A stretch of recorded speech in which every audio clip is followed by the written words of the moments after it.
Hey Raindrops, before we get into this episode, I want to invite you to join my community, my YouTube community, honey, of subscribers. So please make sure to subscribe to this channel.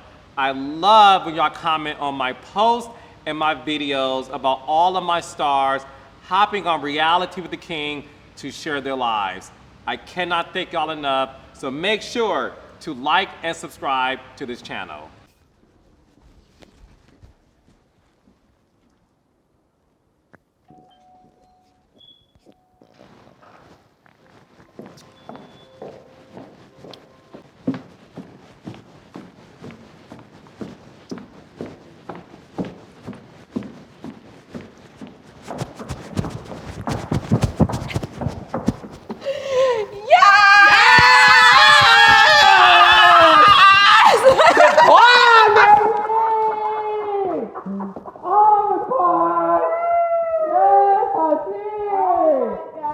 Is here. Honey, yes, dear. Well, I don't come empty-handed. Thank you. You're so classy. So I bought some wine from Toya's Wine Club. That was very nice for you to support her. Yeah. That is awesome. I know, so they kicked you out of the winery. I want to make sure you have some wine, child. And I still got some grapes.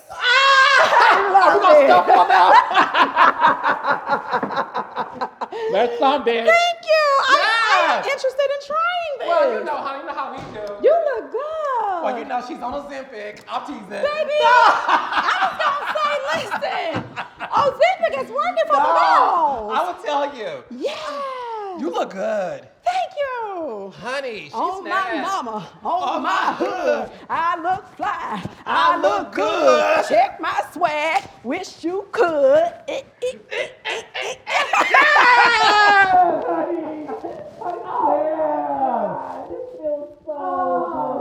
I had to check in on you. I needed that. Girl, I needed that.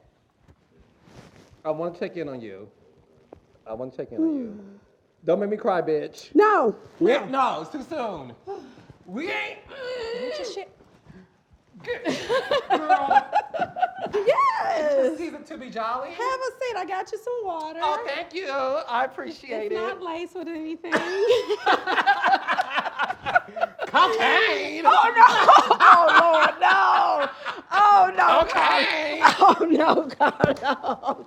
Hell no, baby. Girl, How you doing? I have never been better. God look is great. God is good. You look. I mean, listen.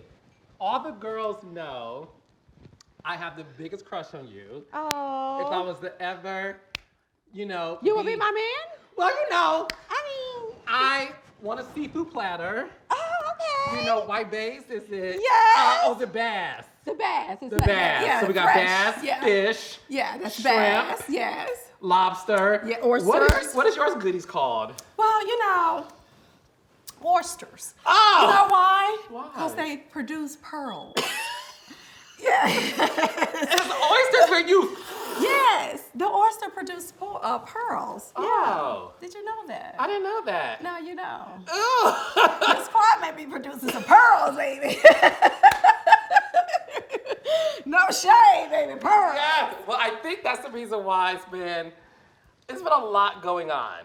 And I just happened to be in the neighborhood. Yeah. Because I saw the last episode and I wanted to let you know that you have a friend in me. Yeah. Thank you. And one thing about our relationship that I don't think a lot of people know, because I'm very private when it comes to private conversations Sure. that I have with my girls in reality television. Everyone knows this. I think by now that a lot of the black female reality stars, even the white ones, child, you all lean on me for advice. And I never share anything publicly because I'm here as a friend, not as somebody who's trying to get anything out of you. Yeah. So, based on what's been happening this season, even before this season, baby, I feel like I am the Married to Medicine field reporter. Baby, I'm talking about boots on the ground. The boots on the ground, baby. The boots on the ground. Honey, I feel like finally the show is just due. And here's the thing. First of all, I got so much to say. It is so great to see you. It's so good to see you. It's so good to spend some time with you.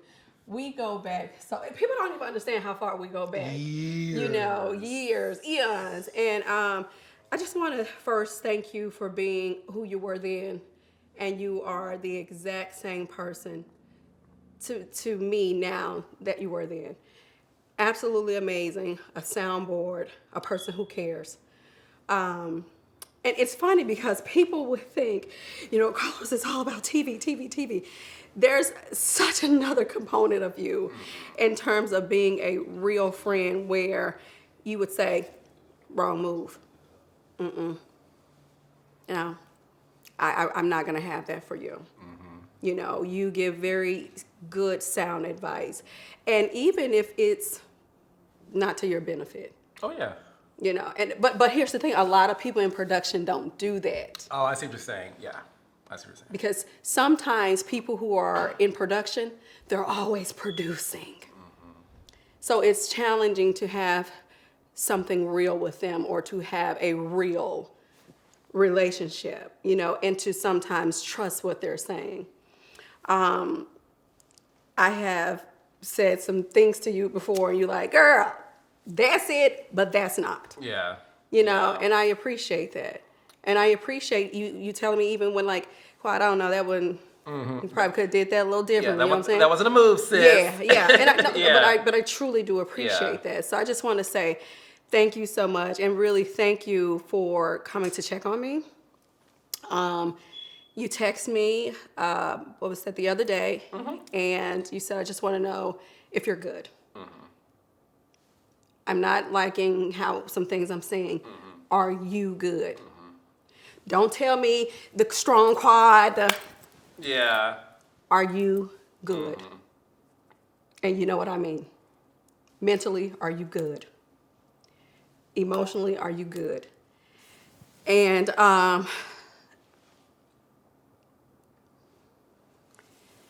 it's tough. It's tough. Last week was really tough. And I don't want this to be a down. No, type of thing. You know what I'm saying? Like, I don't want this to be that. I'm trying my best to not let that take over. But I want to say, just thank you for checking in on me. Authentically. I'm talking about authentically. Yeah. With no motive, with no intentions but good. I want to thank you. You're welcome. Listen, you're one of my babies. You know what I mean? I feel like when it comes to this, oh my gosh, Quan, what are you doing to me?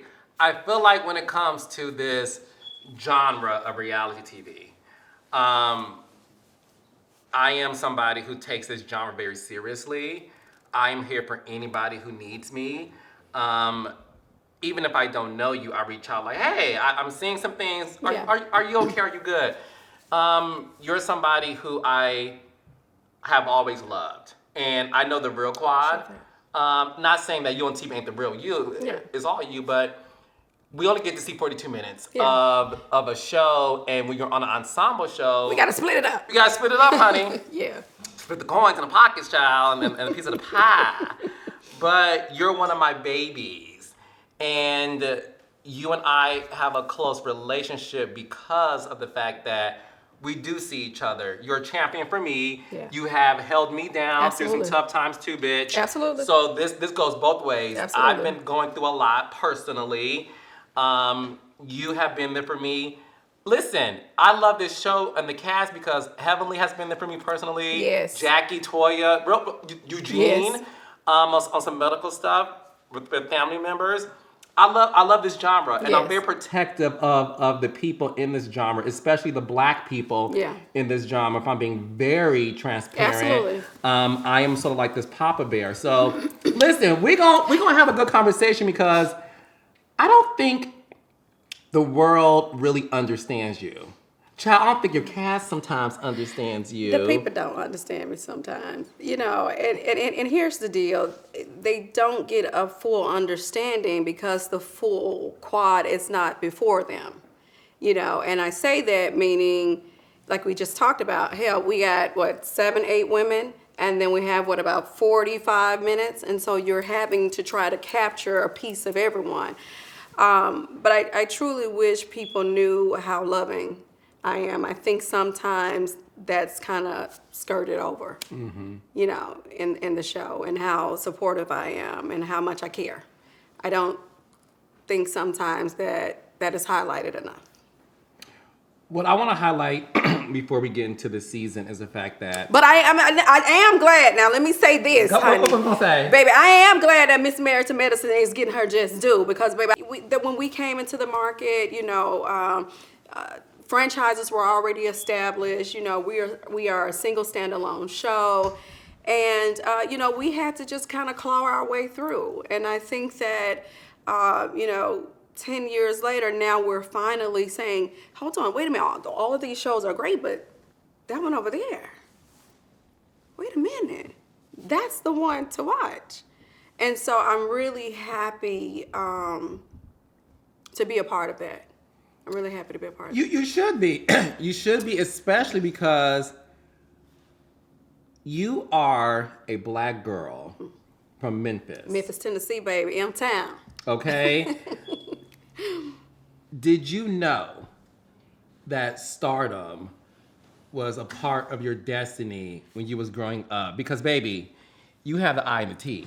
Thank you, baby. You really do. That's it factor. And you're fine. Thank you, boo. With a big booty. Mm-hmm. I got that. And it's real. No BBL? It's no BBL. Oh, okay. And I'm not knocking the BBL girls. Me neither. I'm just not one of them, you know. Listen. Some of my camera guys got BBL, so it's all, I'm teasing. On. I'm not mad. I mean, allegedly. I'm not mad. Look, it is Atlanta. It is. Okay, no. Did you know you were a star?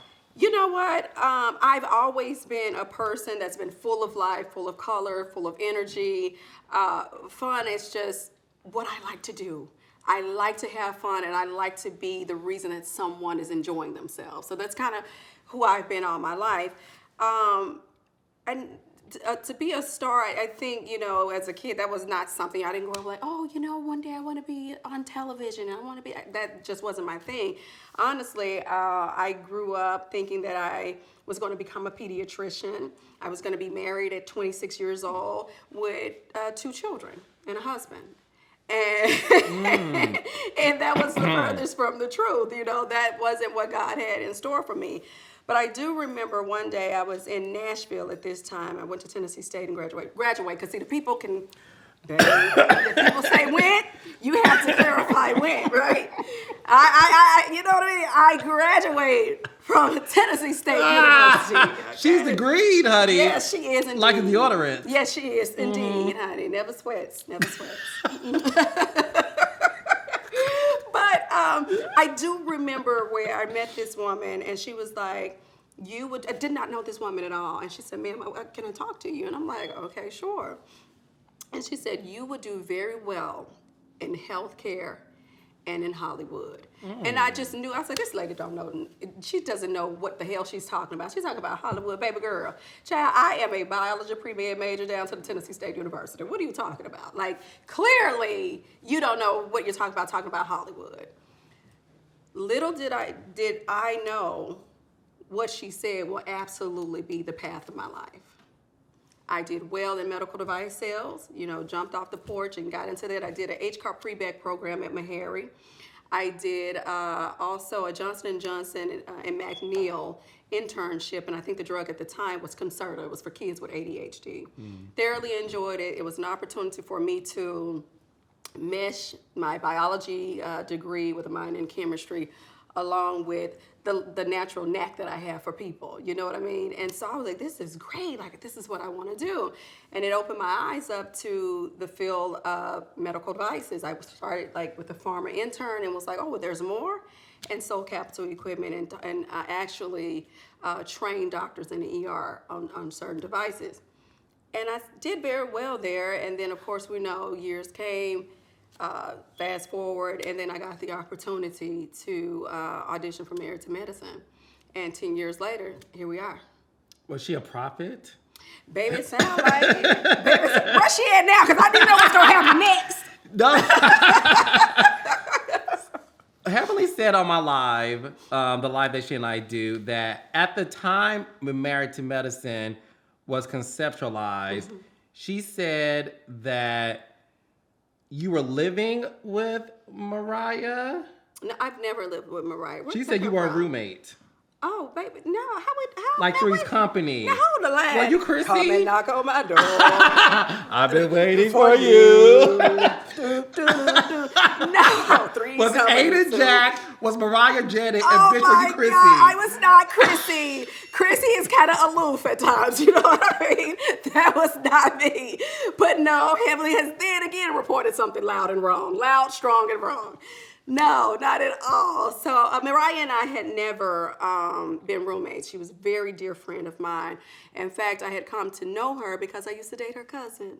We were in a very, very, very strong relationship, very heavily rooted relationship. And when I met their family, I fell in love with them. I really did. I was like, oh my God, you know, Mariah's super fun, you know what I mean? Like, oh, she's my type, you know what I mean? Like, we just immediately kind of just clicked, you know what I mean? And I really respected the fact that they were, you know, educated women and they were wise. And I was like, you know what? I like that. You know what I mean?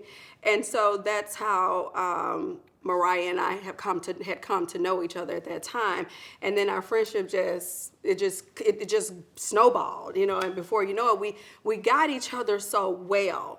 You know, whereas I could say something and she'll finish it just like that. Or she could say something and I'll finish it just like that.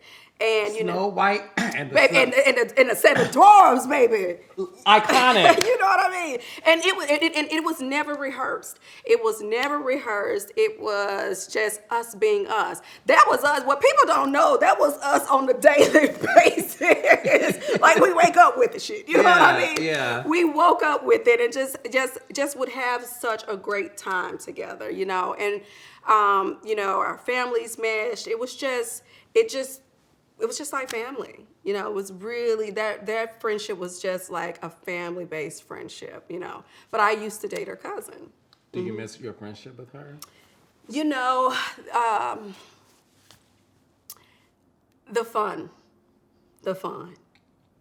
we used to have was just, it just was a good time. I'm a good time type of girl, so it just spoke to me, and I enjoyed it. When you experienced what happened to you this season of Married to Medicine, it appeared that the girls were icing you out. They didn't want you there anymore. Yeah. And we'll get into that as well. But in that moment, did you feel like, is this what Mariah felt like? I felt like, I see now.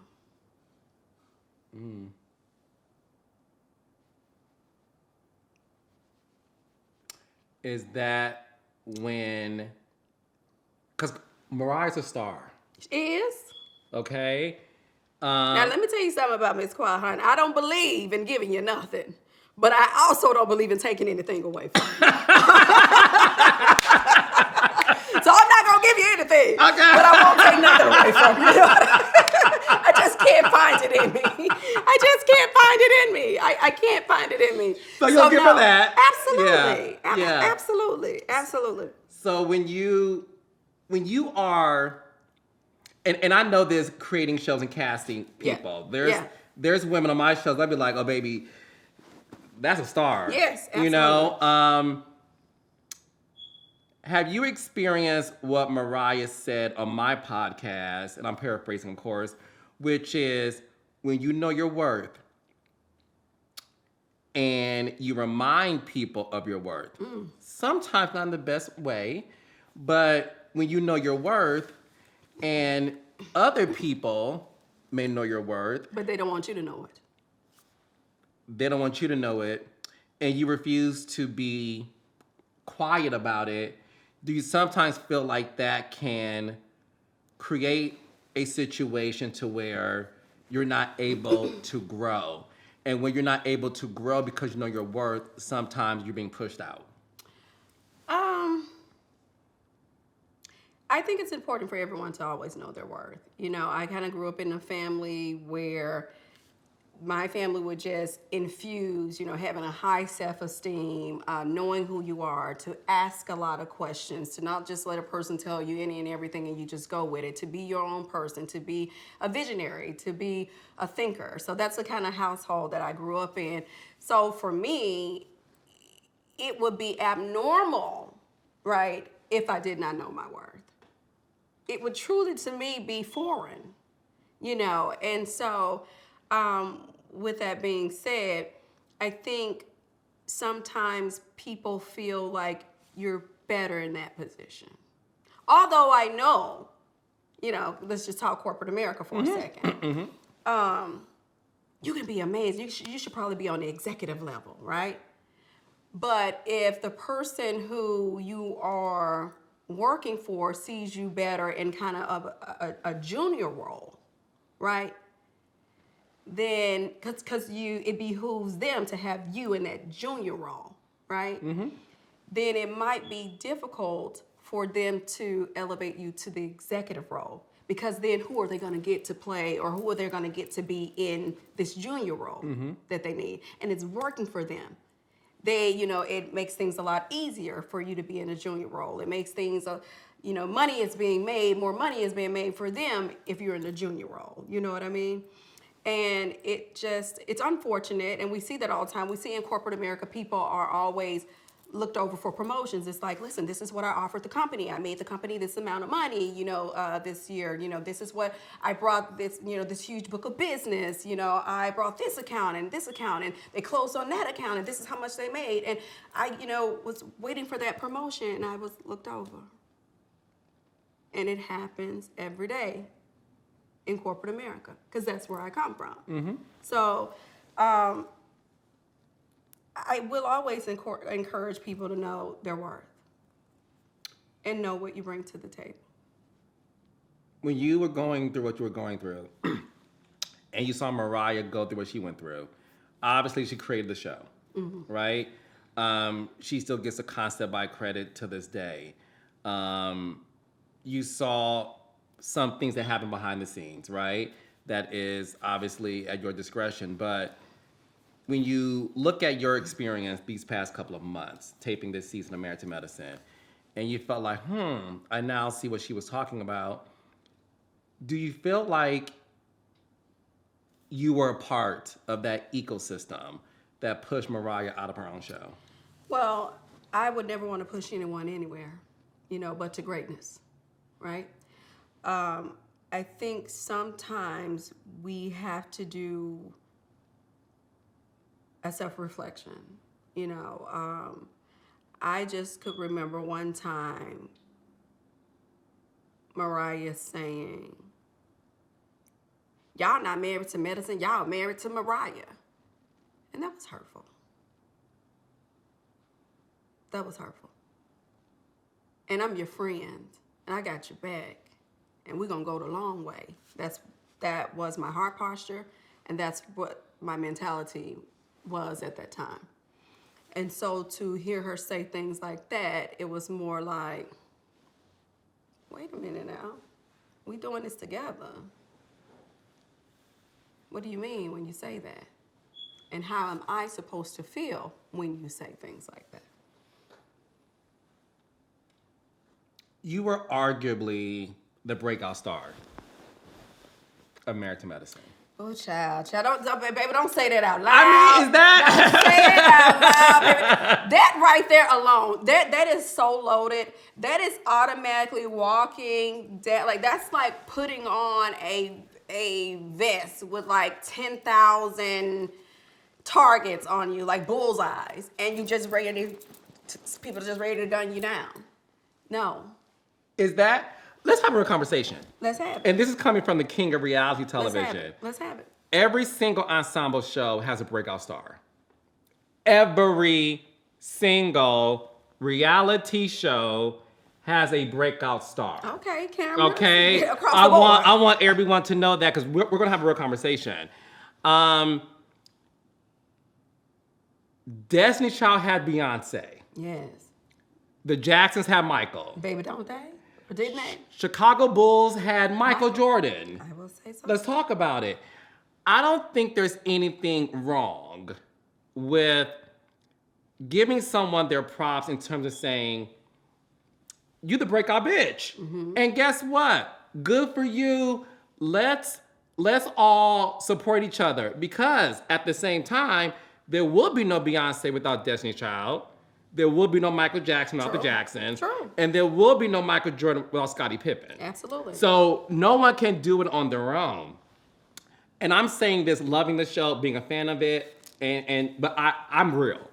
You were arguably the breakout star of Married to Medicine instantly. Yeah. This brown-skinned black girl from Memphis, Tennessee, who was in pre-biology, pre-med, all those things, right? Never desired to be in front of the camera. Wasn't thinking about it. Your best friend created this show. Bitch, I'm gonna put you on. Okay, girl, let's do it. And you know, my thought process with that at the time was that we was gonna ride it all the way. Like Laverne and Shirley. Baby, like Laverne and Shirley, get into it or fall face first. We were going to go the entire way.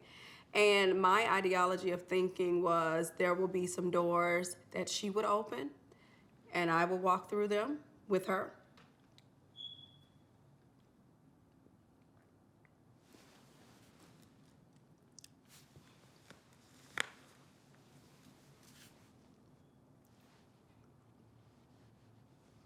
Why did it still get you emotional after all these years when you...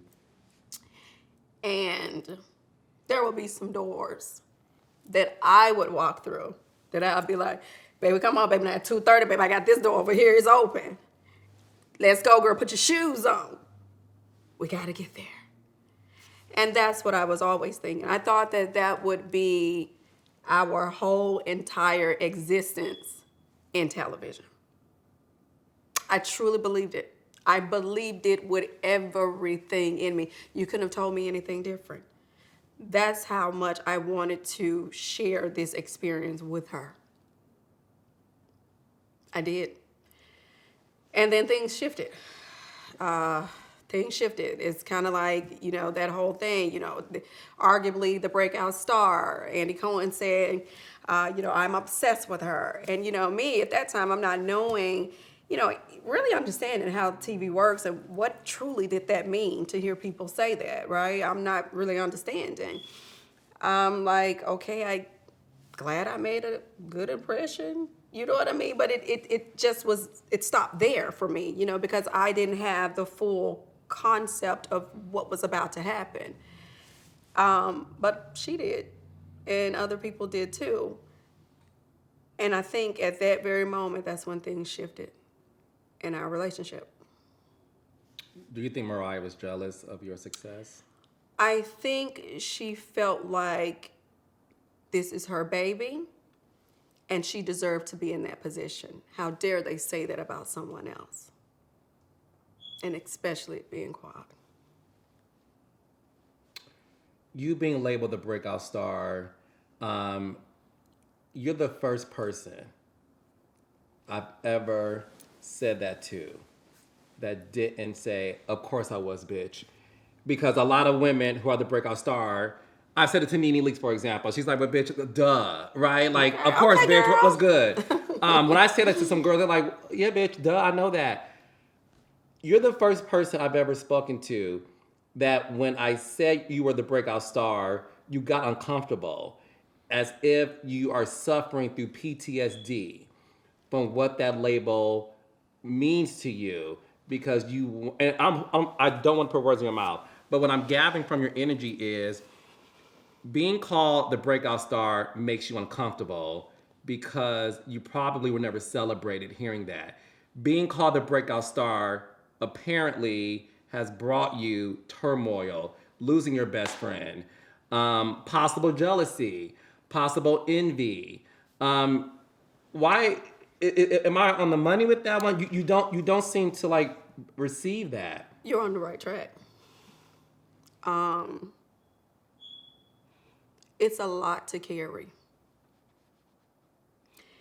There are certain things that are expected of you that is not expected of others. There are certain things that certain people can completely get away with and you just cannot. Everything you do is held to a higher standard. You are not given the same grace. You are expected to carry yourself in a certain way. And you are under heavy scrutiny with that title. Was that title weaponized? Of course. Nothing that I just said was good about it. Nothing that I just said was good about it. At least from my experience. You know, maybe Nene had a different type of experience and some others may have had a different type of experience. But for me, it has completely just made me, it's been painful at times for me.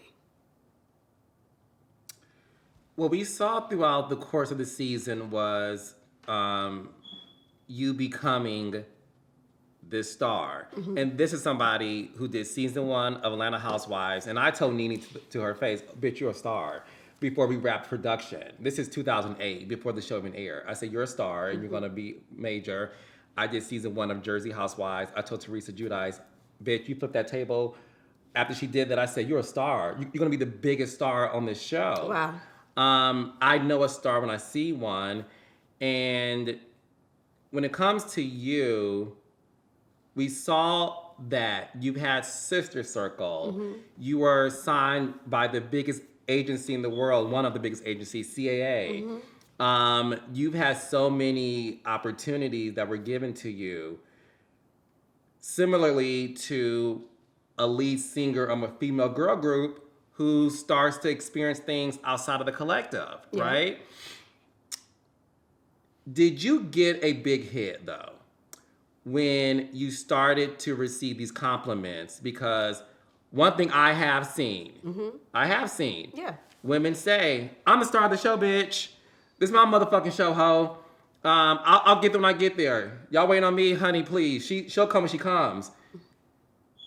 Heavenly has alluded to some of that happening with you, that you felt like you were better than these girls.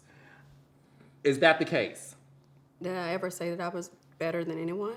Verbally, I've never said that I'm better than anyone. What about being the star? In fact, I came in this as the complete underdog of the entire show, you know, and that also lended to, you know, the thought process of what people perceived me to be, right? I could go back to season 1. I remember my father was still living at the time, and he questioned me and Mariah's friendship. And I was upset by it. I'm like, how dare you question our friendship? What do you mean? He said, are you sure that she's your friend? And I said, of course she is. What's going on with you? You know her. What's going on? And he said, you need to go back and watch that episode. You need to go back and watch and pay attention to the season. And I do remember there was something that stuck out to me, and it kind of played me like I was low, like I was nothing in a sense, like I was this charity case.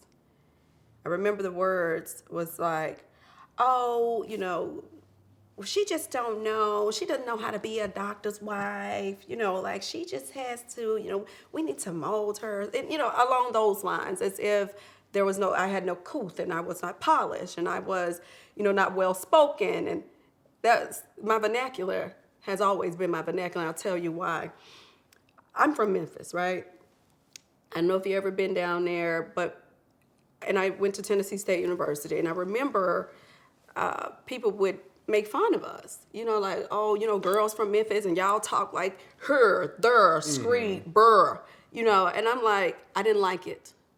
I didn't like it one bit. And I said at that very moment, and I think it could have been during the summer, and I was going through orientation or something, and that just was kind of like the running thing, and I was like, you're not going to view Memphis like that. I didn't like it.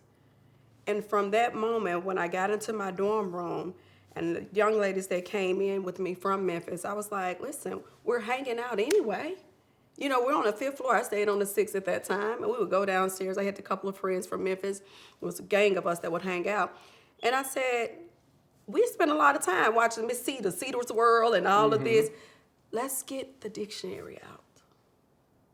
Let's read this dictionary from cover to cover, understanding the context, properly how to say the word, and let's show a different face to Memphis. We started strong, of course, through the years or whatever. Some of the women fell out, some of the girls fell out, but I stuck with it. And for me, it meant something. I didn't want people to look at my city like that. And I didn't want to be viewed like that, right? So when I heard things like she doesn't know how to be a doctor's wife and so forth and so on, and saying that to the other girls, knowing that she was my best friend, these girls didn't know me, at that time, it was like Heavenly had not come on board, just she came on board the second season. But the others didn't know me from Adam's House Cat or Hole in the Wall, right? But they knew her, and they knew how close we were. And for her to say something like that, or for them to hear her say something like that, it kind of almost put me kind of here. Beneath them. Yes. And to rise above that, because look, I've had situations where I had to boss up sometime and say, no, I am the king of reality TV. What you talking about, bitch? No, I am that boy. Please.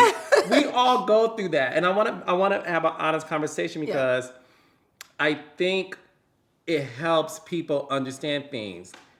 Would you say things like that to people? Like, I am the star, bitch. What you talking about? I used to have on my page, by the way, Married to Medicine or Star of Married to Medicine, literally. Yeah. Like it was on my Instagram. Baby, scrub, it's not there anymore, and I made that determination, that decision some time ago. And for me to say that I was a star of Married to Medicine or the star of Married to Medicine didn't mean that others were not. It did not. I'm not taking anything away from you all. I'm just saying what I am. You know what I mean? And if you say, Heavenly says all the time, she's the smartest person in the room. Hell, it doesn't take my intellect away. It doesn't. I don't feel that. I don't feel that her saying that she's saying that she's the smartest person in the room takes anything away from me. Is she smart? Yes, she is. Doesn't mean that I'm dumb. So for you, what I'm gathering too is because you felt like you was being pushed down, you had to work to build yourself up. Started from the bottom. Yeah. Started from the bottom. And Drake said, started from the bottom, now I'm here. Started from the bottom. And it was a clawing to the top with that because, well, we don't know her, but if her best friend say this, then hell, that's what it is. Then we believe that. And that's how we're going to view her. Until I had to cognitively break out of that and show people who I really am. Always been a very quick-witted person, very, very, very sharp with my tongue in terms of knowing how to speak. Never had a problem with public speaking in my life, ever. And so, and always been a very domestic person, very cleanly person, a person who is, cultured. But when I go back to season 1, that's not how a person would perceive me at all. Now, I do remember being at an event or something that they were throwing, and I remember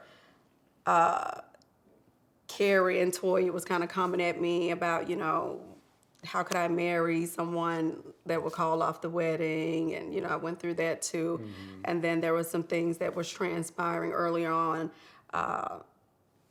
prior to the wedding. And, And I just remember feeling that, and I didn't understand that, right? Because it was just like a couple of days prior where we were all having lunch and having a good time. So I really didn't understand. Now the red dot is on, and you all are coming to me like this. You're confronting me. You're waiting for me to walk through the door. I come through the door with gifts in tow, and just to have a good time. And I'm not knowing, oh, she's targeted. So when you see Quad hit the door, y'all go at her. And they began to question me about, so it was Carrie and I think Toya at the time. And I just remember not understanding TV. And I was just like, don't goddamn lie. You know what I mean? Like, I didn't get it. I didn't get it. And I was very raw at that time. Did you appearing on Sister Circle forever change the dynamic of your relationship with the cast? You know, that's interesting. In the episode that we've just seen and that just aired, I think it was Jackie who said, you know, I could remember when she was on Sister Circle, and, you know, what did she say? Something about me being on Sister Circle or with my Sister Circle friends. I'm paraphrasing because I can't remember, but I remember that it was Jackie who was going back, and she said maybe she felt hurt or something, or they felt hurt or something when I was a part of Sister Circle, when Sister Circle was on air.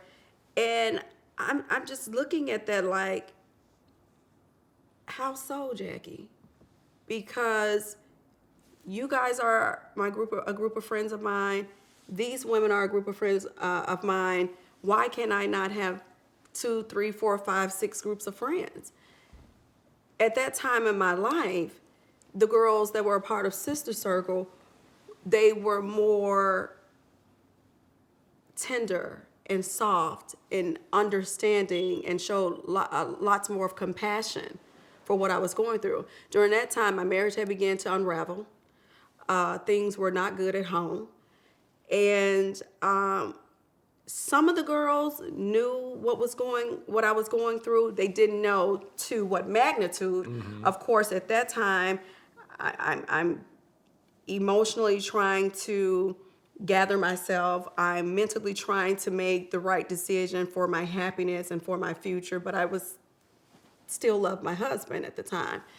And so there were things that had transpired that if I would have verbally said them, I was afraid that it will harm him in his career. And it did not present itself at that time to be a safe space. Both shows were different. Sister Circle was about, empowering, encouraging, motivating, educating. And we do see some of that also on Married to Medicine, but it's all about conflict resolve. And when you are feeling like it's not a safe space to say certain things, then you refrain from saying them. You just refrain from saying them. And that's kind of how that shook out. I did not feel, when Jackie went through what she went through with Curtis, I felt like everyone rallied around her, supported her. When Jackie said that she was done talking about it, it was done, it was over, it was through. And I even respected that, right? When Cecil and Simone were going through what they were going through, we saw that at one of the reunions. We all rallied around them, right? But I wasn't extended that. I wasn't extended that type of compassion and empathy and care. I had to go and get that from my girls at Sister Circle. Did not mean that I did not like my friends, within the Married to Medicine group. Didn't mean that I did not like them or were against them or anything. I had to go where I felt like I was most supported. And it's not saying that some of the girls on Married to Medicine didn't have an inkling of understanding as to what I was going through. I think there was a time where Andy Cohen, and I think it was one season where Gregory and I had sat on the stage of and with Andy Cohen. It was during the reunion. And I remember there were a group of women who came out. I think it was probably Toya and Mariah at the time, and maybe Simone. And I'm not sure if Simone said this or not, or agreed with this or not, but because there was so many moving pieces. But I do remember where Andy Cohen had said, the next segment was like, well, what do you guys think about what you guys heard behind stage, that he said that he hit her. And I just remember, voices saying, he didn't say he said he hit her. That's not what he said. You can't say he hit her. He's a doctor. You can't say that. What are you saying? He didn't say that. And he literally had to get into a banter with them and said, I'm telling you he said it. He said it in front of me. And I was just like, whoa. These girls hate me so much that they can't even support me. And they're not even believing what is being said. And I'm telling them that it happened. And I'm telling them that it was said. And it takes Andy Cohen to put a stamp on it. They hate me that much that they couldn't even hear it from me, because Andy Cohen and I was both saying, no, he said it. And they hated, it appeared to me, or I felt like they hated me so much that they couldn't even hear it from me. It was Andy Cohen who made it real for them. And that was difficult. That hurt. So you're in this environment where you don't feel supportive. You don't feel like it's a safe space for you to truly give 100% of yourself to them, because they never provided the window of opportunities of opening. Like, no, come to us. We want to be here for you, the way you saw that with Simone, and with the way you saw that with Jackie. When it comes to the medical community, because you're not... Go ahead. I hate to interrupt you, but I do want to add this before we move on. I don't want to lose my train of thought. And I don't know how...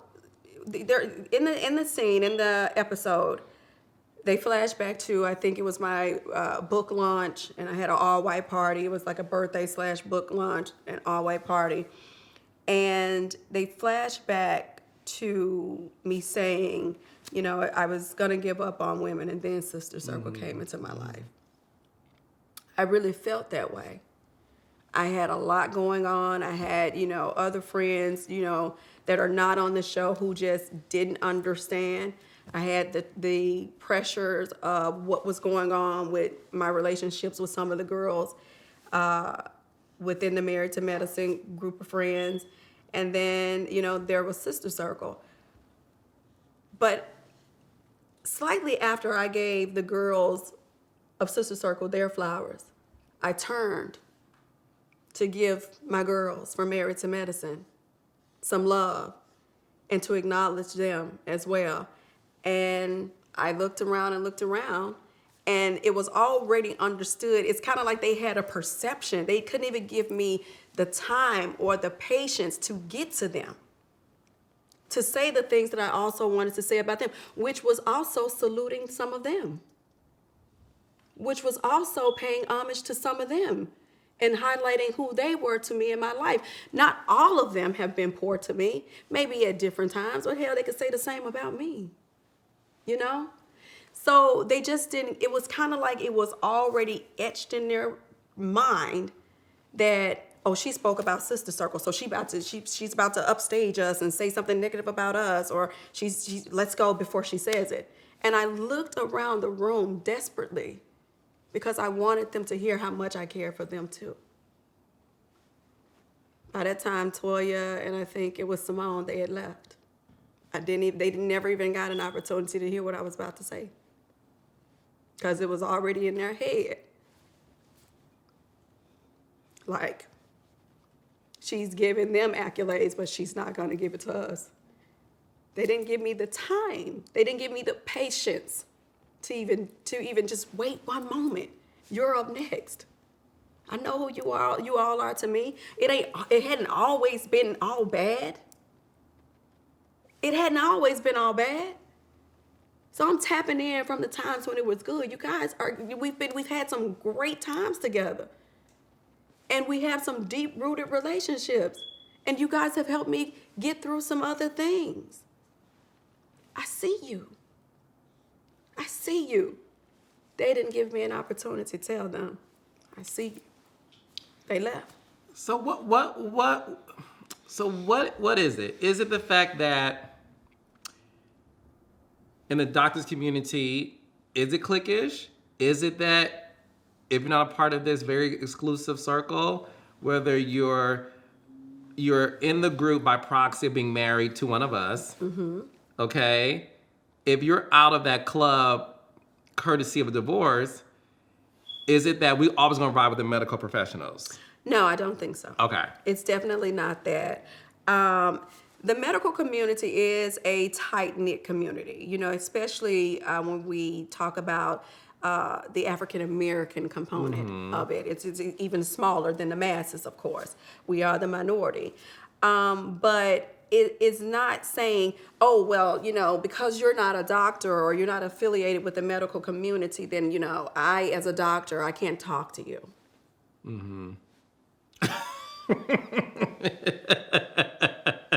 You're neurologist, nephrologist, urologist, you know, anesthesiologist, nurse anesthetist. I mean, what are you? You know, it's definitely not that. It's not that. Listen, all of the girls of Married to Medicine have outside friends. They have friends who are nowhere near the medical community. They have some friends who are not even, you know, who don't even have to work. They've been very fortunate to have beautiful husbands, amazing husbands who will keep them together and keep them kept. And they ain't mad at that either, you know. So you don't have to be, I don't want to give the perception to people that, you know, Dr. Simone doesn't have friends who are not doctors or not in the medical community, or Dr. Jackie doesn't have friends who are not in the medical community, and the same with Heavenly. It's not true. You befriend people who you have commonalities with, who you connect with, and who you feel like, you know, I like this person. I want to have a long-lasting relationship with this person. They're human. Their occupation is the occupation. You know, and that's another thing. I think one time I posted something about sometimes in our country, people feel like, oh, you know, they're a doctor, so they're perfect. No, the doctor is the title. Let's see what's the character of the person, the individual. You see? Well, that's why we love this show so much, because it shows the flawedness of just everyday people. You have been accused of not keeping in touch with your castmates off season. That when the show's wrapped, Quad is out allegedly hanging out in Africa, trying to meet men, going to Kenya to snag a husband. Kenya, child, can I just put you on pause for a second? I'd like to go get my passport. How many stamps do you have in this passport, Miss Quad? I'd like to go get the passport. Oh, Lord, honey. Quad her booty, get the passport, honey.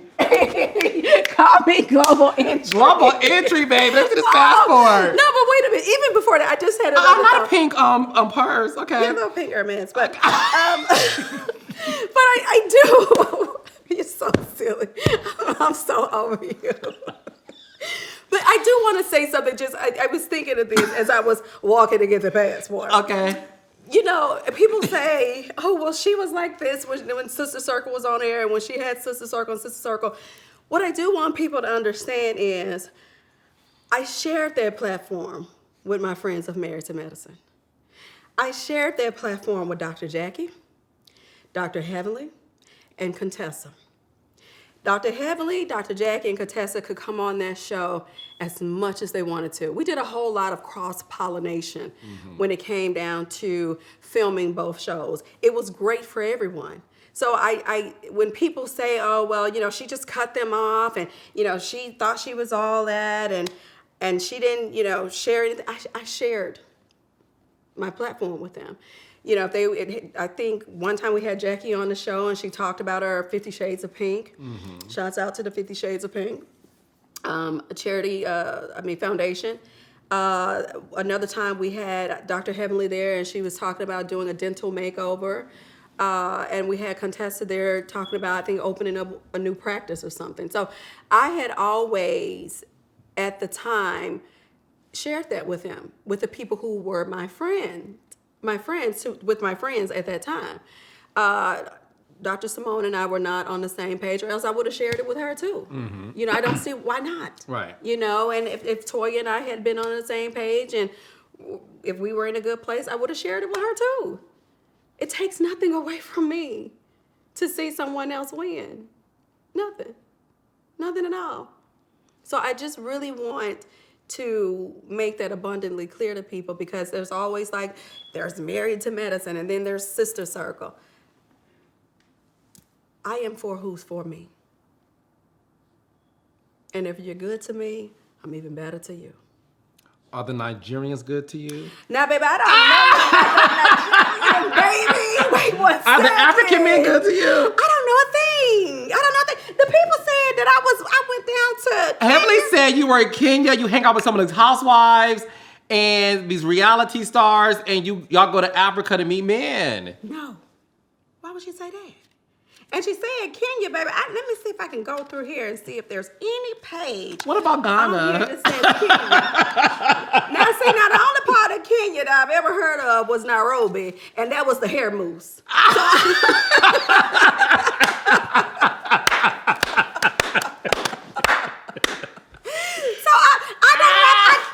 don't have a step, but I would love to go to Kenya. I do not have a step in there at all that says nothing about Kenya. Okay. I want to go. Maybe Heavenly and I should go. Why not?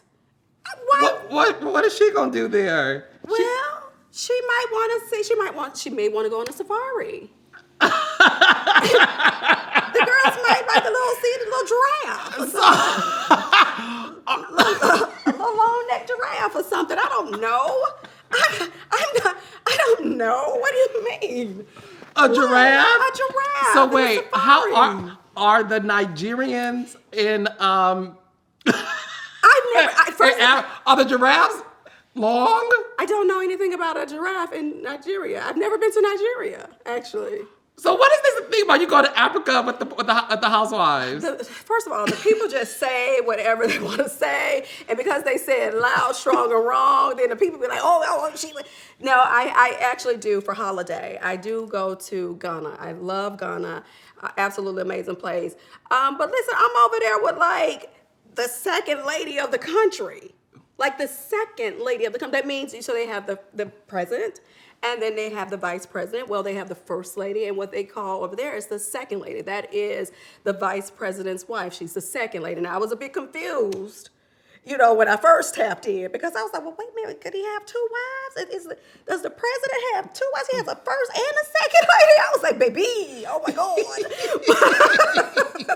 But that's not what it is. Okay. So I'm good friends there, got great friends within the president's office there. And it's just amazing to me, the things that come out of Heavenly's mouth. I'm over there with, badass Boza. Boza is like, I love her. And she's one of the best, amazing people you could ever meet, hands down. I mean, a marketing genius. And I'm like, so Heavenly, how do we get marketing genius, the second wife of the vice president's wife, and the deputy in the president's office, to she going to Kenya and sleeping with men or trying to find a man? That don't sound right. That's not true.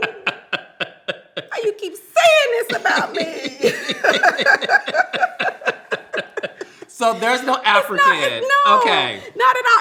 And in terms of who I go, listen, I have friends everywhere. I really do. Yes, she's right by saying, oh, she hangs with the housewives. I do. There's some of those girls are some really good friends of mine. Yeah. Drew Sidora hit me up today and just sends so much love to me. Like, sis, I love you so much, and I want you to know that. Portia has called me and was like, sis, this is gonna pass, but you know who you are. Don't lose who you are. And just so much love. I have friends everywhere, but they're not the only people who have called me. I've had friends back from Memphis 10 who's called me, friends, in Detroit who's called me. Friends are friends to me. I'm not clocking are you on TV or, who are you? That's not me. I just love who I love. I enjoy the people who enjoy me, who bring laughter into my life and who brings happiness into my life. And, who's not trying to judge me. And so what's wrong? And Yandy is a very good friend. In fact, Yandy and I go to Ghana all the time, but it's like sometimes the kids are with us and Mendices is with us. And you know what I mean? I don't understand why did she say those things? I'm like, Heb, what's wrong with you? Why are you saying these things?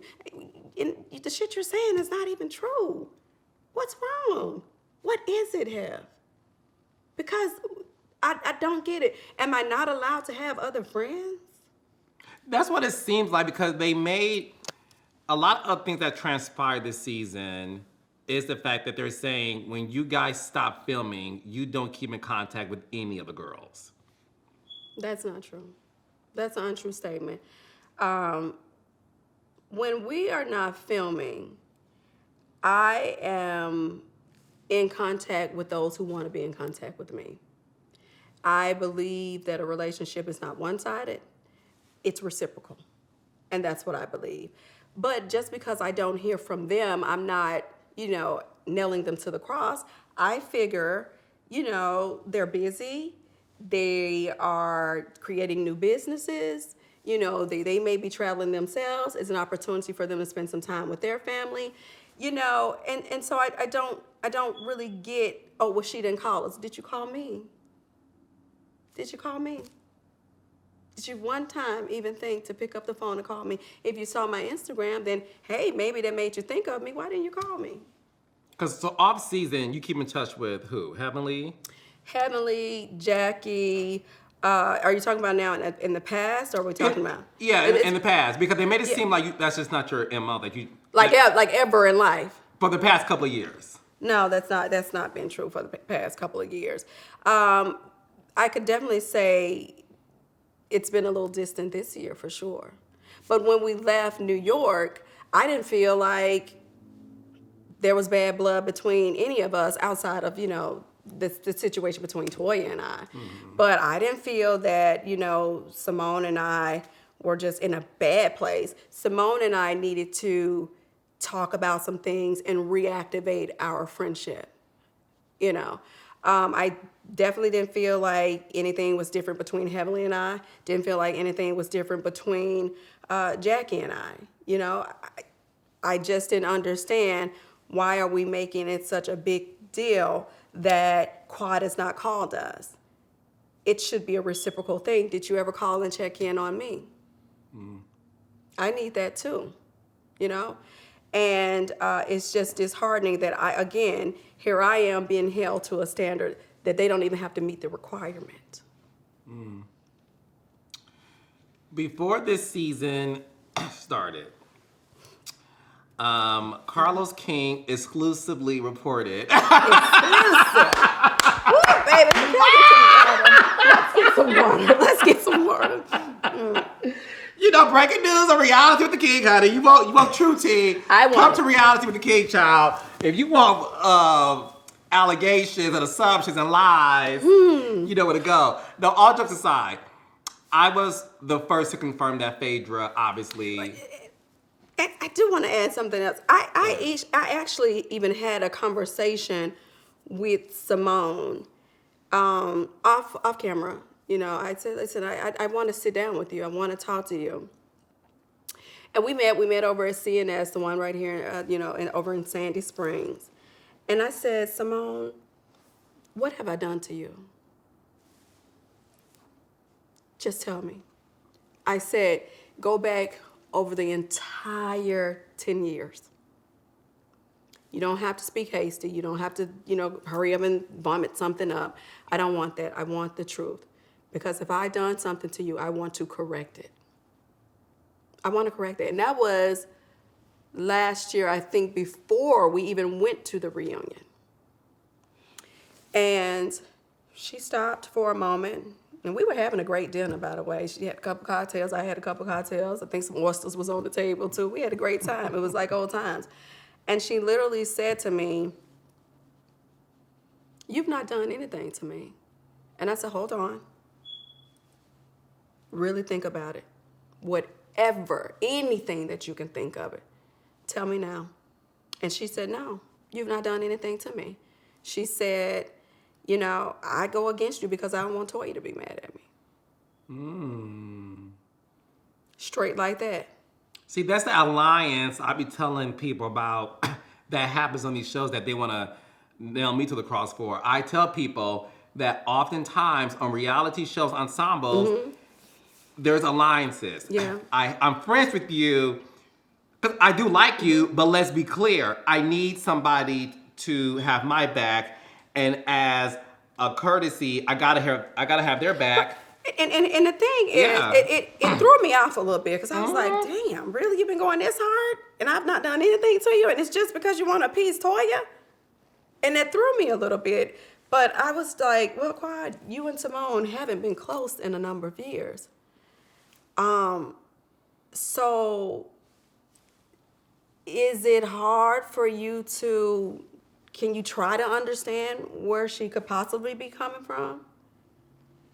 And while I didn't like it, I could understand where she was coming from. Because you understand how this works. You understand how this works. So we're getting into this current season. Before we started filming, I did report that Phaedra was in conversations to join Married to Medicine. At the time, it was rumors that your ex-husband and at the time his fiance were joining the show. And some Bravo executives did an interview. I believe it was Deadline or one of the trades. And this executive said, this upcoming season of Married to Medicine, we are going to, again paraphrasing, but pretty much it's going to be a refresh. Okay. It's going to, some people aren't coming back, some new people are joining, and some familiar faces. It was like this upcoming season, Married to Medicine, is about to knock your socks off because we're throwing so many things at it. Because I've always said this for years. No one listened to me until now. I've always said I've always said that Married to Medicine is the best show on Bravo that y'all not watching. It's been consistently great. I have never seen an off season like, well, damn, y'all. It's always been great, 10 years strong, and not a lot of shows can say that. So kudos to you guys for that. Before you guys started filming, you wanted to renegotiate your contract. I said on my live with Heavenly that anytime a star knows their worth, I'm an advocate for, bitch, get what you deserve. I said if I was in Quad's shoes, and I've been on this show for 9 years, and you're bringing back my ex-husband and his next, clearly you're only bringing them back because I'm around. It's the only way it makes sense. And that's why I like having these real conversations, because as a producer, I even know what time it is. You're a smart, educated woman. You knew what time it was. Absolutely. And you felt like, if I, again, not putting words in your mouth, but I'm assuming you felt like, okay, yesterday's price ain't today's price. Exactly. And I will be mad at you, be mad at me if y'all want to. I will be mad at you if you didn't do what you did. Yeah. Period, point blank. But before we get into the negotiation part, did you ever receive a courtesy call that, hey, we're in talks with your ex-husband and his next to come back to the show? No. Never. No one ever called me. No one ever said, what do you think about this idea? No one ever said, well, we're thinking about reaching out to them. No one ever said, we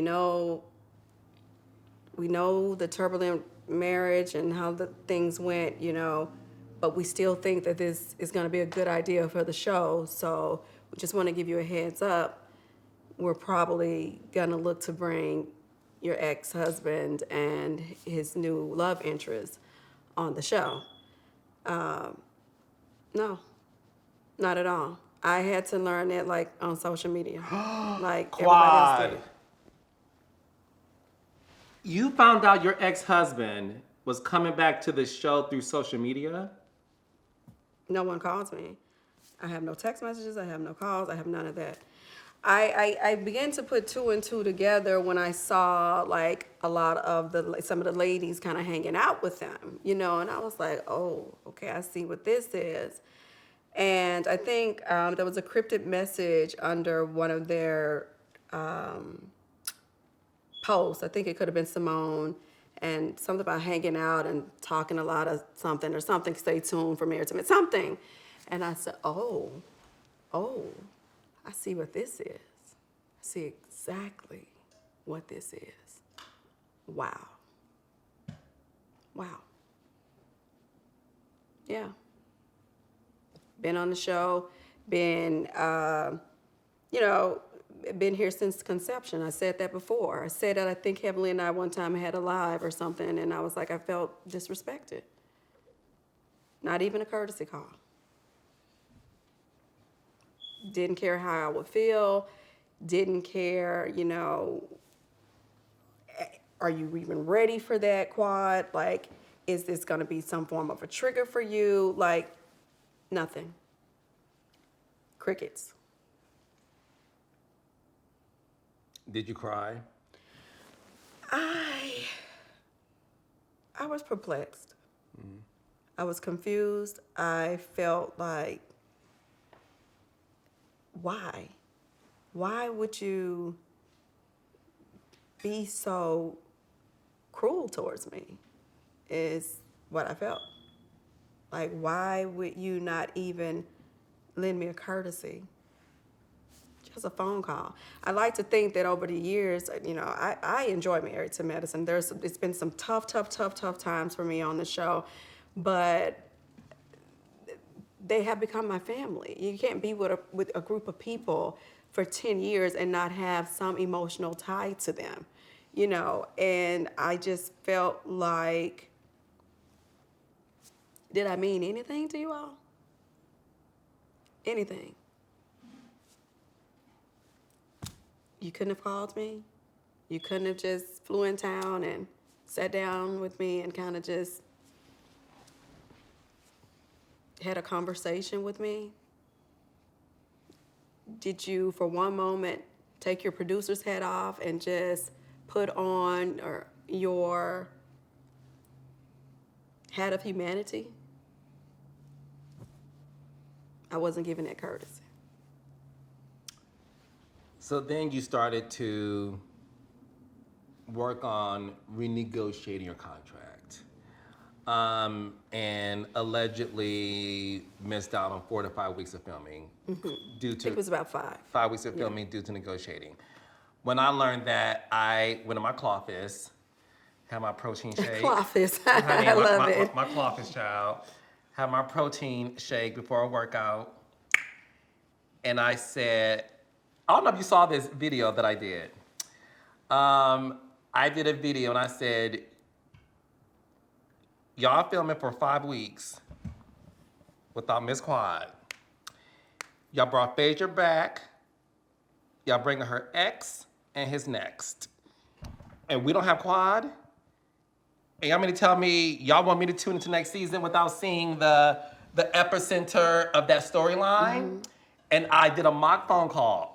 And I said, this was the producers calling Quad. Because at this time, I think you closed on your deal. This is like 5 weeks into filming. Okay. And I said, they called and said, look, bitch, it's 5 weeks and nothing's going on. What do we need to do? What is going on here? We need to bring her back because clearly our negotiating power has ended. She's serious about that. Was this a strenuous process of you trying to get what you felt was fair due to the circumstances? Yeah. First of all, I don't negotiate with people. And in terms of, I'm not verbal. I have an agent who handles all of that for me, and then there's a legal team there, there's an agent, and then they kind of go back and forward with the network and, here and there. So I'm not in the minutia of all of that. I trust my agent to do the right thing by me. I trust him to fight for me. I trust him to present things to show my value and to show my worth, to paint that picture. And that's kind of what happened this season. I did feel that, the writing was on the wall. It was supposed to be this whole trio of, this, I guess, pulling and tugging for Dr. G, or how is Quad going to respond? Is this going to evoke an emotion from her? Is she going to be jealous? Is she going to be mad? Is she going to is it going to be some form of a fight or some form of a debacle? And it just wasn't that. It wasn't that. But I think that was the idea in bringing them on. Did I think that people were running around, looking for Dr. G and whoever his next woman was? I don't necessarily think that was an all call there for that. But I think that the agenda behind it was to see if it could get my panties in a bunch and get me all riled up, and that will be a thing, for the show. Were you satisfied with the agreement that your agents and your lawyers made for you to return? Were you satisfied with it, or not? Well, I like to think that I felt like because they were coming on board that other concessions could have been made and should have been made, right? Mm-hmm. We've had other situations to kind of happen on the show, but I didn't see anyone else bringing any other mistresses on the show. I didn't see that. But I did see my ex-husband and his new now wife brought on the show with no problem. And I think for me, it's about, where's the respect for me? Have I not lent my contribution to the show? Have I not brought some value or some worth to the show? Have I not advocated for the show? Why am I being just take what we're going to give you, and yeah, we're going to put these people in front of your face and you're going to smile, bear, and grin behind it? Were you satisfied with the terms? No, I think things could have been a lot better. Yeah. Phaedra came back and made a comeback on Married to Medicine. Me, along with the fans, were like, this is the new freaking frack. We were excited. We were reminded of a clip of you and Phaedra when she appeared on Married to Medicine. You guys had this good, whimsical, fun girlfriend relationship. How did you find out Phaedra was coming back to the show? Well, I had been talking to Phaedra too, but because our relationship has been long-standing. I didn't care who in Atlanta was not friends with Phaedra and who told me not to be a friend or to watch her or she's this and she's People that. say that to you all the time. They said to watch Phaedra. Yeah, with your eyes and another pair too. But I never felt like that about Phaedra. I never felt like that. The energy between Phaedra and I had always been good. We've always been really cool, And so I was like, yeah, I hear you all, but, she's all right with me. And I can be your friend and her friend too. I'm not going to not be this person's friend because maybe some things are going on with some people, we know mutual people, right? I did hear that, she was saying that she was dating a doctor. Have you met him? I have not. Have you seen a FaceTime? No. A picture?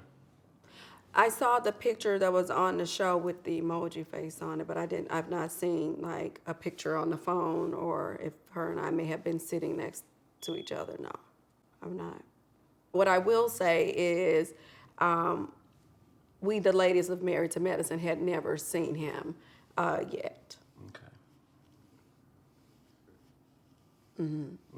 Yeah. And so basically I heard that, she was dating a doctor, and then, Matthew Anderson and I began to have conversations. Of course, he knows that we were friends, and Phaedra and I have been cool for a long time. And actually that connection did come through my ex-husband, to be honest with you. And she knew me and really didn't know many of the other girls. Like none of them really, knew of them, but not personal relationships with them. So of course, Matthew and I had conversations, and it's like, he told me a little bit more about, possibly bringing Phaedra on board. I thought that it was a great idea. I think Phaedra understands television, She's great at it. Yeah, she understands it. And so, he was like, let's work on this. And I said, let's do it. And so I was asked to participate in her process of coming on board, and I did like an audition, on behalf of her, and spoke very highly about it. What you mean her. audition? You send in a tape, and I sat in my office, and there was a line of questions that was presented to me. You had a camera, and you pressed the record button? Yeah, so it was the casting person. And then, she just Zoomed me. We had a Zoom meeting, and then there was a number of questions that was asked in respect to myself and Phaedra and our relationship. And yeah, I answered the questions, and I told them, how I really felt about her, that she was great for TV, and, her and I have a great relationship. She's really cool, and it's fun, and, Willy Wonka better watch out because the chocolate girl's coming through, and, yeah, that's all recorded.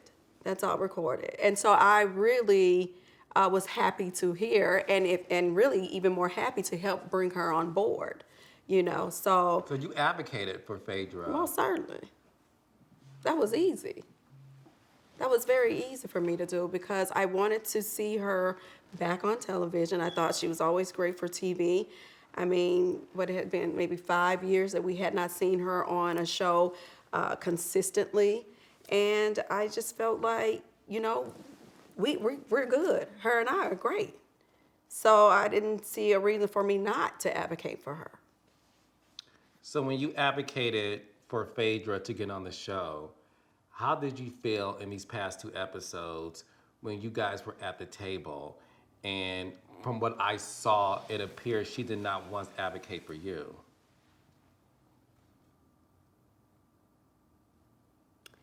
At the table scene was horrible. Across the board.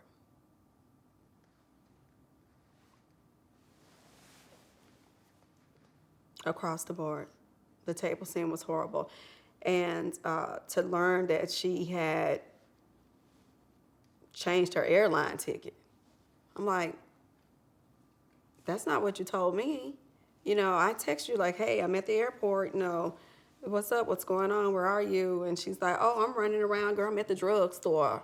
I'm running around at the drugstore, I'll be there or something along those lines. I do have the text messages. And so for me to later on hear that she basically changed her flight because she didn't want to be around me or maybe wanted to go along to get along, that was devastating. I didn't understand why she would do that. I watched those 2 episodes, and I was so confused because from episode 1, and let me tell you something, this is coming from a person who produces shows, creates it, watch the edit, all that stuff. I don't know anybody that can miss 5 weeks of work negotiating and then the first episode, second, third, fourth, fifth, sixth, seven, eight. Because you, for the audience, every week and a half, you're taping an episode. Yeah, every week at least. Yeah, week and a half. You're in the episode taking off your drawers, hopping in the bathtub, baby. I mean, But you're in the first episode, and I'm such a fan of the show that I was like, oh my gosh, the new freaking Frag, we're gonna see this. And we saw y'all friendship. We even saw it at the funeral home, and you came out the casket, honey, with a resurrection like it was Easter. You know, it was giving very much Easter Sunday, honey. Hey, Jamal Bryant. You know, we loved it. It wasn't even from our vantage point as a viewer. Every single episode was Phaedra Quad, Phaedra Quad, Phaedra Quad. What you got, bitch? I got that, bitch. What we doing, honey? We did boom, boom, boom.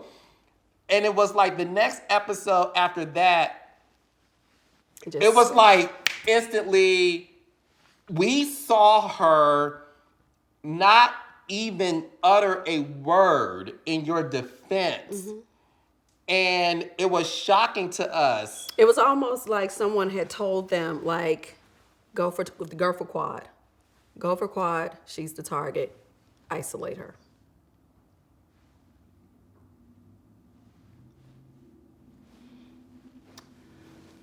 Heavenly said on my live that there was a lot that was cut out. That you and Toya almost got into a fist fight at the funeral home. We did not almost get into a fist fight at a funeral home. down to Willie Watkins. We did not. Was there a heated discussion? Yes, we had a heated discussion. They had Toya and I sitting right next to one another, as you can see if you go back and look at that episode. But we were not about to fight. We did not even get up and stand up and walk up against each other like what's her name? T and Heavenly. Yeah. Mm-hmm. But there were words spoken passionately. Yes, there were. And then she's intimated that you made comments about, I'm here to get my check. I'm here for my check. Fuck you bitches. Well, I never said fuck you bitches. Okay. At all.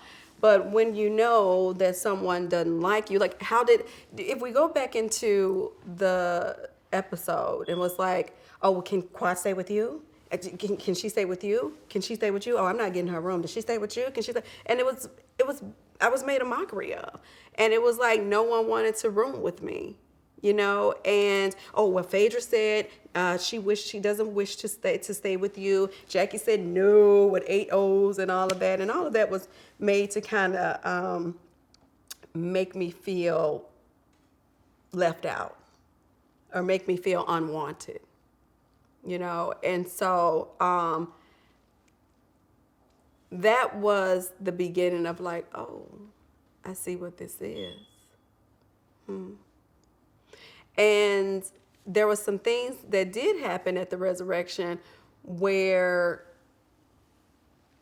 Heavenly, I think Toya had gotten into it with Alicia and said some things, made some allegations against Alicia's husband and his practice or something, and there was a conversation after that over the phone where I thought it was just personal between Phaedra and I, and she was saying that, you know, this is a bunch of ninja, S-H-I-T, and if I don't want to be a part of that. And Phaedra said that? Mm-hmm.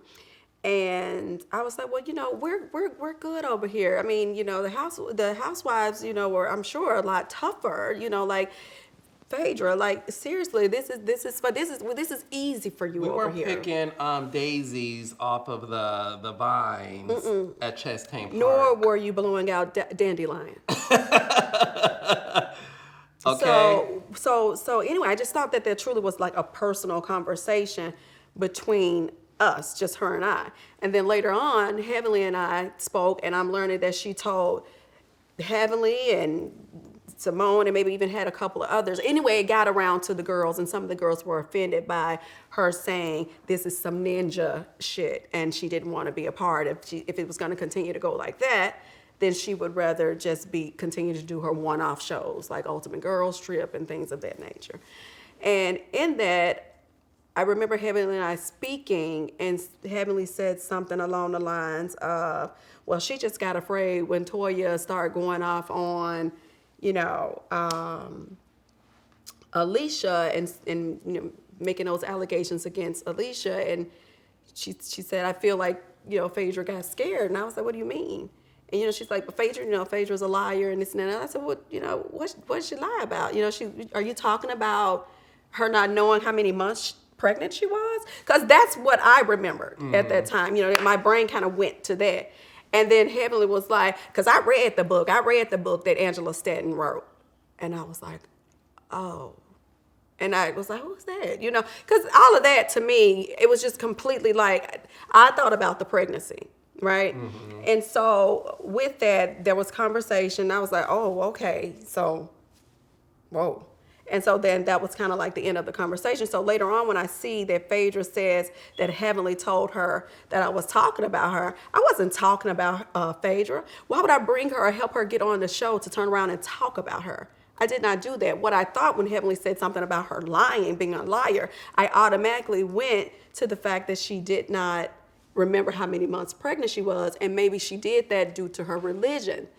That's what I said. Mm-hmm. And then everything else kind of trickled or rolled out from Heavenly. But apparently, I don't know if Heavenly ever told her what she had said in reference to it. I just remember saying, that's what I said.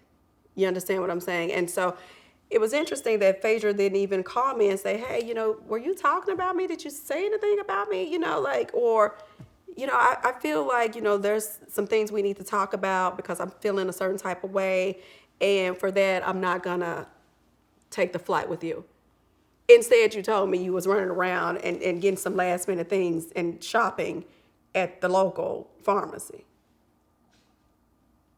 Walgreens or CVS? Babe, I think it was Rite Aid. Girl, we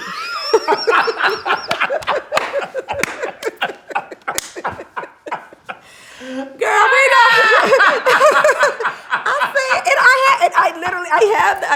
I have the text message. I can't make it up. I can't make it up. I'm about to do this with you. I can't make it up. I know you can't. You gotta understand. I know about. Listen. Let's just say none of this surprises me. What did surprise me though is this. I felt that there was this army of people trying to kick you off the show.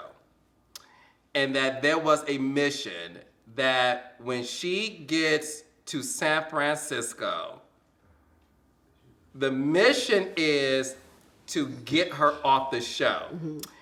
And again, I'm only basing things off what I've seen, because I'm a viewer.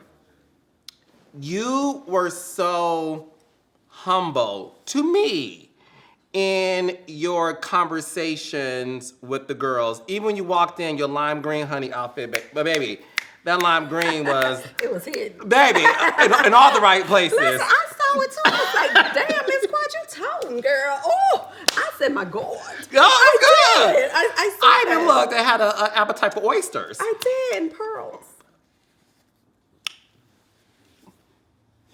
Okay. So when I saw you walk in, and my good Detroit sis Toya gave you the death stare, baby. I was like, okay, we know y'all had an issue at the resurrection, but I always felt that Married to Medicine girls, y'all always knew how to bring it back. Yeah. Y'all always knew how to bring it back. So I never take things y'all say deeply in terms of like, it's forever ruined. It's like, they'll work their way back together. It's all good. But I saw that, and like you said, I don't want to room with her. Boom, boom, boom, boom. The room key. So I saw all these things happening. And you were like, okay, I mean, I got money. I can get my own room if that's an issue, but I'm here to support you. Even you sat down at the table, you said, look, Toya, all jokes aside, as a black woman in winery, this is amazing. Congratulations, I love that. I told Heavenly, I said, if that was a mission to get her off the show, y'all should have said, abort, abort, abort. The bitch is coming in humble, guys. We're gonna abort mission. 86, there's this beat on the sheet because we are now gonna have a Ponderosa. And the reason why me and the audience felt that energy is because everybody's face was still like determined, and then it felt like Heavenly had to say something, and when she said, well, you used me, what did she mean by that? Because we never felt that you were using her, but I want to be able to. Were you surprised to hear that? Well, you just hit me with a whole lot Sorry. right now. It's just that's very loaded, very loaded. So I'm gonna try to take it in parts. When James Knox asked me to come out to Napa Valley, and I knew that it was for Toya, you know, but I'm always in a position of it doesn't matter what you're going through with the person. If this woman is doing something, he or she, if a person is doing something that should be supported, then you get there and you support it. And I know how through the years, Toya has been kind of pegged as the person who doesn't really do anything. You know, all she does is sit back and spend the money and, you know, spend Eugene's money. And all of that has been said throughout the years about Toya. I was really happy that Toya had made a connection where she could now have a wine club to present a list of wines to say, hey, if you purchase this under my code, then you get this discount. And then that will be an additional revenue stream for her. I can remember talking to Toya years ago, and her and I, we were cool. And we were on the phone and we were talking about, you know, other things we can do, you know, extending the brands. And, you know, I think at that time I was working with like Picture Perfect Pup or something. And I said to her, well, Toya, what do you like? Let's stop right here and just think about the things you like. What do you like to do? And she was like, oh, no. I mean, I don't know what I like to do. And this is a phone call. And I could, you can hear her thinking. And then she says, well, I like being a mom. And I said, that's good. That's a real good one. I said, come up. I said, think about some of the challenges that maybe your sons have had, you know, or maybe, you know, their friends have had, or even you as a mother. Think about some of those things, those challenges that you have had or they have had, and what can you create?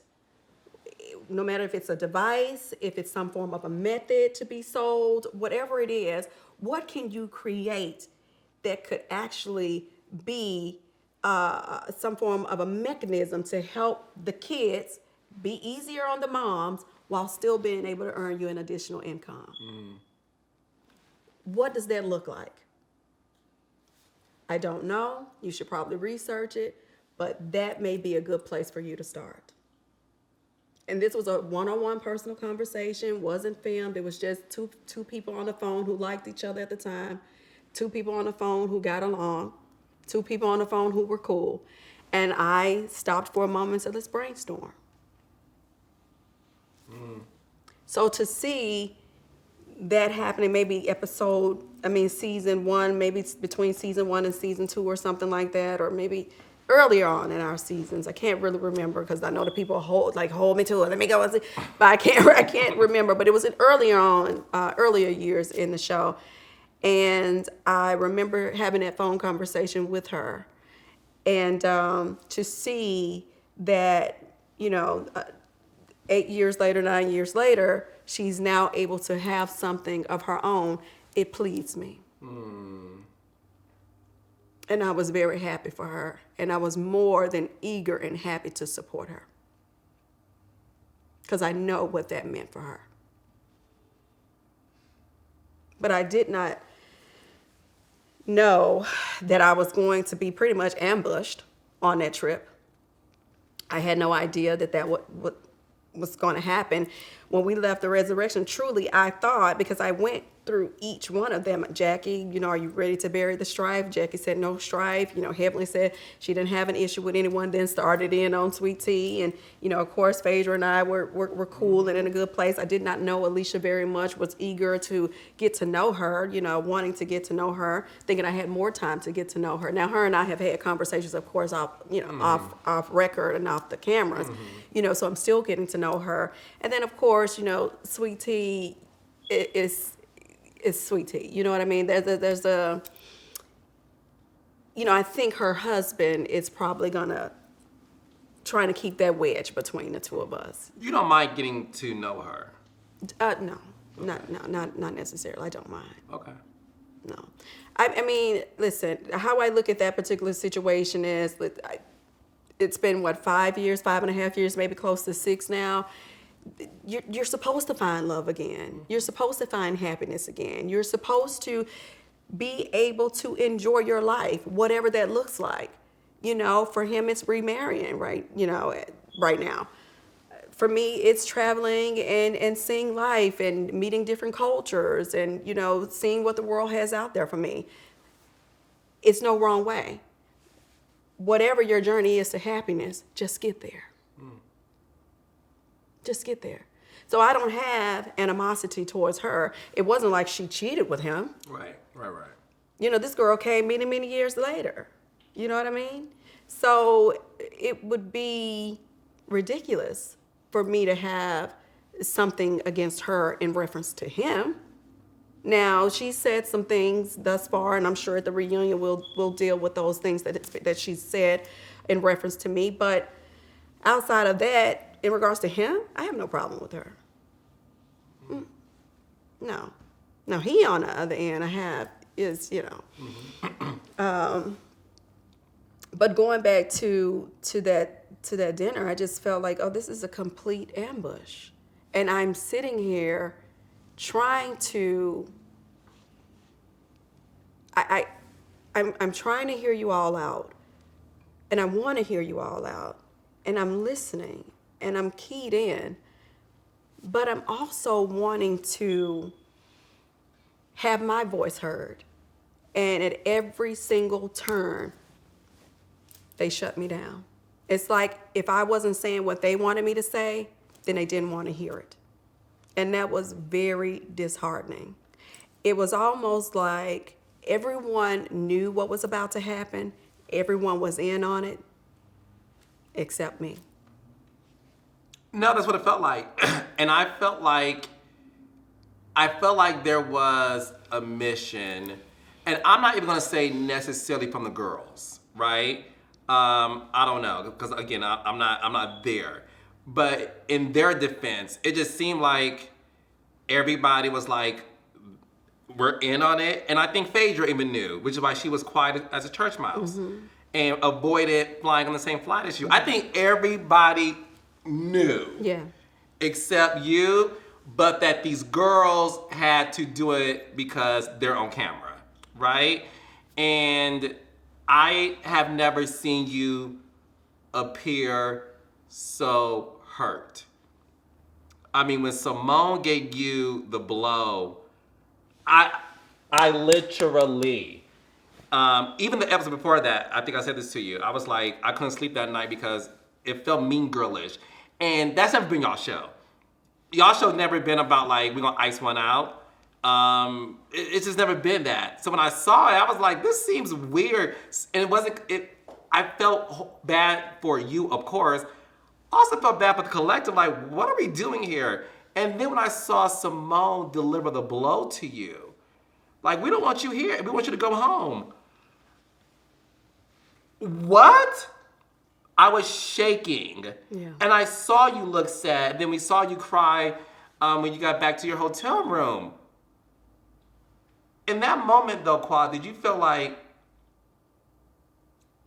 embarrassed, hurt, disappointed, or all of the above?